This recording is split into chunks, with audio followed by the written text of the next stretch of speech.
सहायक सिग्नल की हम बात करते हैं। सहायक सिग्नल क्या है? सहायक सिग्नल तो ये वे सिग्नल हैं जो मुख्य सिग्नलों के अतिरिक्त स्टेशन पर गाड़ियों के संचालन की सुविधा के लिए लगाए गए हैं, कि गाड़ियों के संचालन में सुविधा हो सके, उसके लिए लगाए गए हैं सहायक सिग्नल।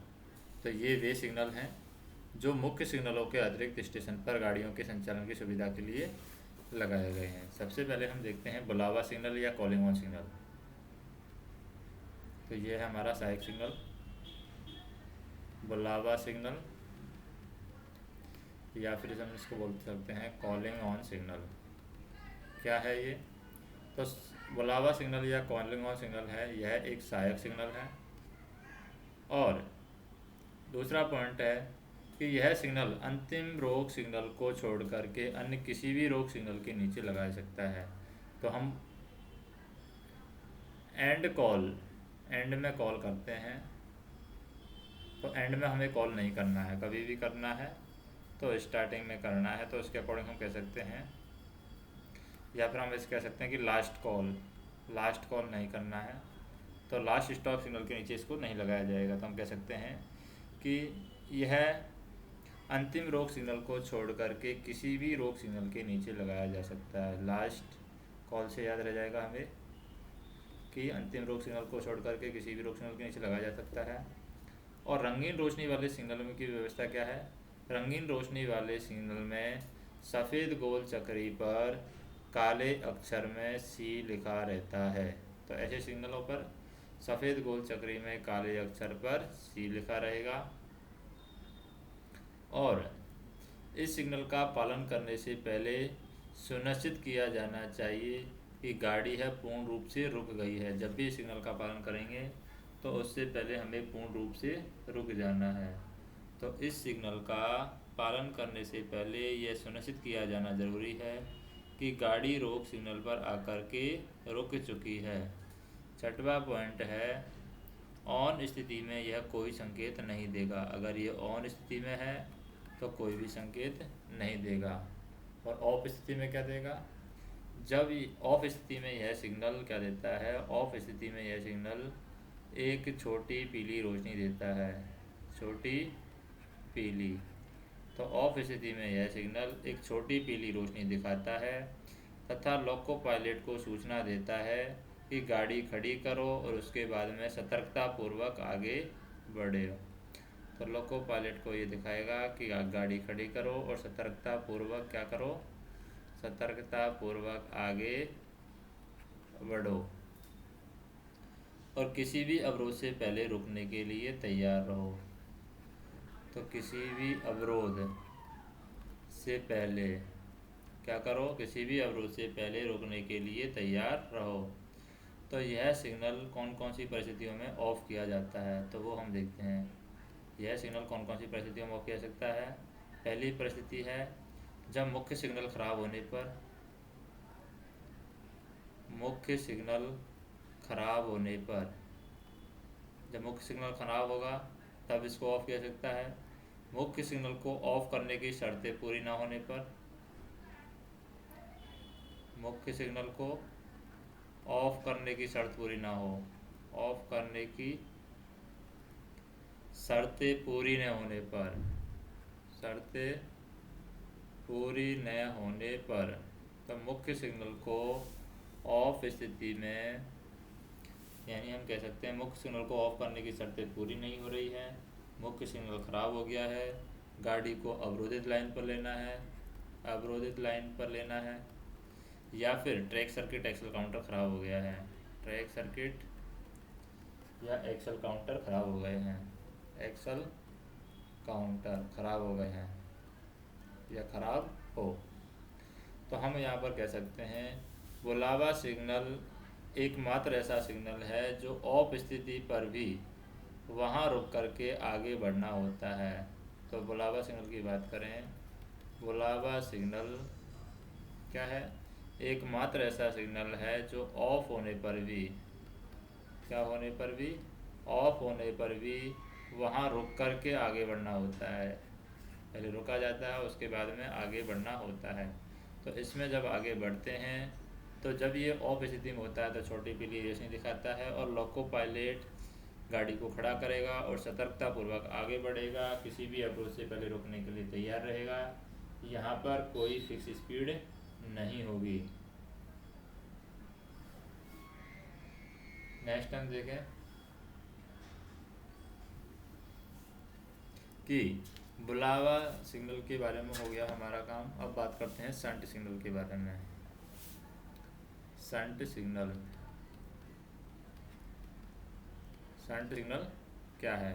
तो शंट सिग्नल भी हमारा एक सहायक सिग्नल है। तो यह एक सहायक सिग्नल है शंट सिग्नल। इसे शंटिंग कार्य का नियंत्रण करने के लिए लगाया जाता है। तो शंट सिग्नल को किस लिए लगाया जाता है? शंटिंग कार्य का नियंत्रण करने के लिए इसको लगाया जाता है।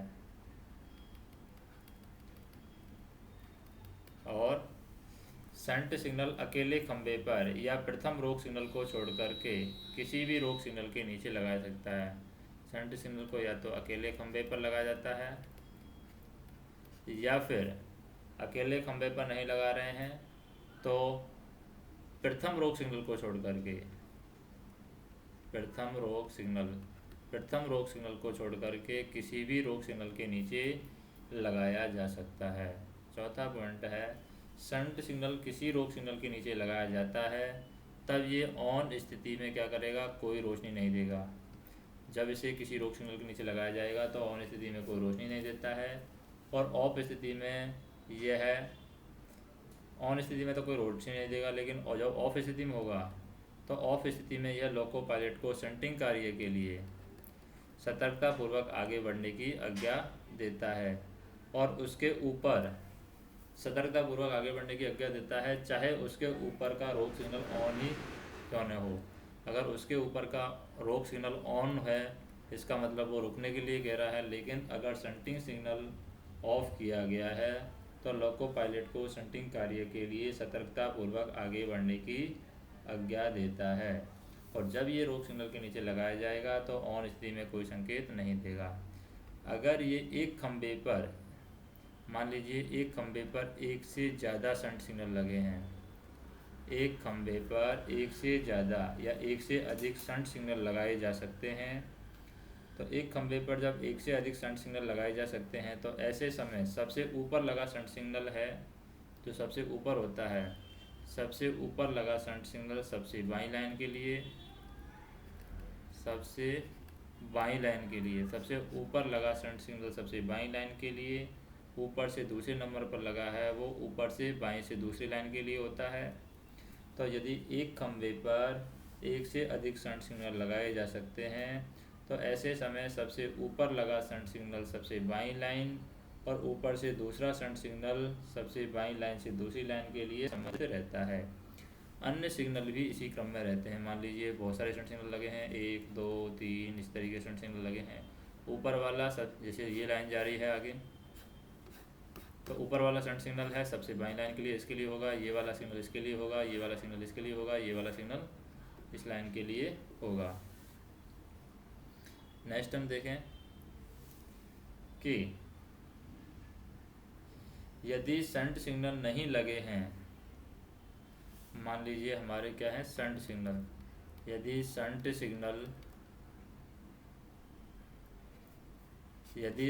सिग्नल नहीं लगे हैं तो यदि शंट सिग्नल नहीं लगे हैं तो शंटिंग कार्य के लिए हाथ सिग्नलों का प्रयोग किया सकता है। किसका प्रयोग कर सकते हैं हम? हैंड सिग्नल का प्रयोग कर सकते हैं। सिग्नल नहीं लगे हैं, यदि हाथ सिग्नल कैबिन से दिखाए जा रहे हैं तो शंटिंग इंचार्ज के द्वारा ज़मीन से ऐसे सिग्नल दोहराए जाएंगे। मान लीजिए जो हैंड सिग्नल है वो कैबिन से दिखाए जा रहे हैं तो यहाँ पर क्या होगा, ज़मीन पर होगा शंटिंग इंचार्ज, जो भी शंटिंग इंचार्ज होगा वो कैबिन के संकेतों को दोहराएगा। तो हम कह सकते हैं कि यदि शंट सिग्नल नहीं है तो शंटिंग कार्य के लिए हाथ सिग्नलों का प्रयोग किया जा सकता है और यदि हाथ सिग्नल कैबिन से दिखाए जा रहे हों तो शंटिंग इंचार्ज द्वारा ज़मीन से ऐसे सिग्नल दोहराए जाएंगे।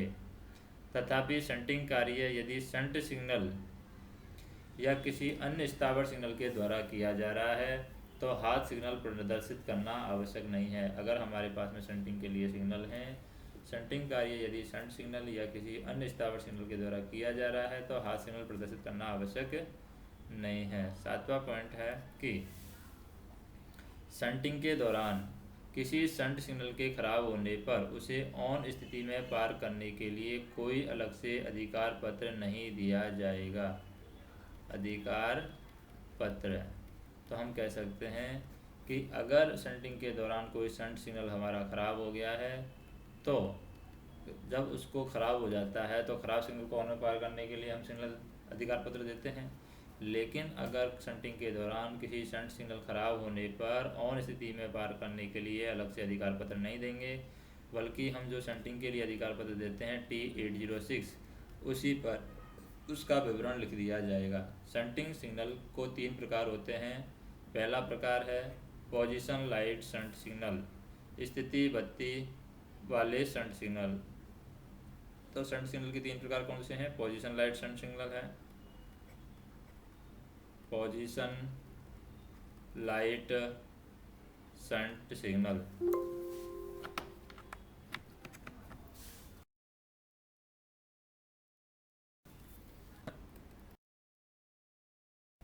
पोजीशन लाइट शंट सिग्नल है, स्थिति वाले शंट सिग्नल है। दूसरा है गोल चक्री वाला शंट सिग्नल है। पोजीशन लाइट शंट सिग्नल पहला हो गया। दूसरा हो गया गोल चक्री वाला शंट सिग्नल, गोल चक्री वाला शंट सिग्नल। और तीसरा है छोटे हत्थे वाला शंट सिग्नल होता है, छोटे हत्थे वाला। तो 3 प्रकार के शंट सिग्नल होते हैं। एक तो पोजीशन लाइट शंट सिग्नल होता है जिसमें लाइट की पोजीशन होती है, एक गोल चक्री वाला शंट सिग्नल होता है और एक छोटे हत्थे वाला शंट सिग्नल होता है। अब बात करते हैं शंटिंग अनुमति संकेतक। शंटिंग अनुमति संकेतक क्या होता है? जो शंटिंग की अनुमति देता है। शंटिंग अनुमति संकेतक, तो शंटिंग अनुमति संकेतक में हम देखते हैं पहला पॉइंट है संकीर्ण शंटिंग अनुमति संकेतक सदैव रोक सिग्नल या शंट सिग्नल के साथ कार्य करता है। किसके साथ में कार्य करता है? ये रोक सिग्नल के साथ में या फिर शंट सिग्नल के साथ कार्य करता है, शंट सिग्नल के साथ में। तो हम कह सकते हैं शंटिंग अनुमति संकेतक रोक सिग्नल या फिर शंट सिग्नल के साथ में कार्य करता है। दूसरा पॉइंट है कि जिस दिशा की ओर शंटिंग की जाती है, जिस दिशा की ओर हम शंटिंग कर रहे हैं, जिस दिशा की ओर शंटिंग की जाती है उस दिशा में दिन में काली चक्री पर पीला क्रॉस पेंट होता है। जिस दिशा में हम शंटिंग कर रहे हैं उस दिशा में काली चक्री पर पीला क्रॉस होता है, जिस दिशा में भी हम शंटिंग कर रहे हैं। तो हम कह सकते हैं जिस दिशा की ओर शंटिंग की जाती है उस दिशा में दिन में काली चक्री पर पीला क्रॉस होता है और रात में प्रकाशित पीला क्रॉस तथा दिन और रात दोनों समय भी प्रकाशित पीला क्रॉस दिखा सकते हैं। तीसरा पॉइंट है कि शंटिंग अनुमति संकेतक दिए जाने पर ऑफ स्थिति में, मान लीजिए शंटिंग अनुमति संकेतक दिया गया है यानी ऑफ किया गया है, शंटिंग अनुमति संकेतक दिए जाने पर ऑफ स्थिति में लोको पायलट क्या करेगा? ऑफ स्थिति में लोको पायलट संबंधित रोक या शंट सिग्नल को ऑन स्थिति में पार कर सकते हैं। तो शंटिंग अनुमति संकेतक दिए जाने पर या ऑफ स्थिति में लोको पायलट क्या करता है? संबंधित जो रोक या शंट सिग्नल है उसको ऑन स्थिति में पार कर सकता है। चौथा पॉइंट है कि शंटिंग अनुमति संकेतक के द्वारा जब संचालन नियंत्रित होता है, शंटिंग अनुमति संकेतक के द्वारा जब संचालन नियंत्रित होता है तो संबंधित सिग्नल से आगे बढ़ो और हाथ सिग्नल अवश्य दिखाना चाहिए। जब शंटिंग अनुमति संकेतक के द्वारा संचालन नियंत्रित हो रहा है तो हम क्या करेंगे? संबंधित सिग्नल से हम क्या करेंगे? आगे बढ़ो, जो संबंधित सिग्नल होगा उससे आगे बढ़ो और हाथ सिग्नल यहाँ पर दिखाना होगा या हाथ सिग्नल दिखाना चाहिए, दिखाना चाहिए।